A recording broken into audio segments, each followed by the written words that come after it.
आम खबर दें आपको, तोशाखाना केस की समाअत जल्दी की जाए। इमरान खान के वकील की जानिब से इस्तदा की गई है। इमरान खान के वकील ने जल्द समाअत के लिए इस्लामाबाद हाई कोर्ट में दरख्वास्त दायर कर दी है।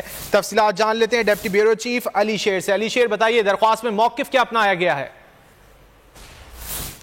तहरीक इंसाफ इमरान खान के वकील जो है बैरिस्टर गौहर अली खान, वो इस्लामाबाद हाई कोर्ट में पेश हुए हैं और उन्होंने दरखास्त दी है और उस दरखास्त में ये कहा है कि उनके तोशाखाना केस में जो उनको नाअहल किया गया, तो उसका केस जो है वो इस्लामाबाद हाई कोर्ट में लगाया गया है, लेकिन उसकी समाअत नहीं की जा रही।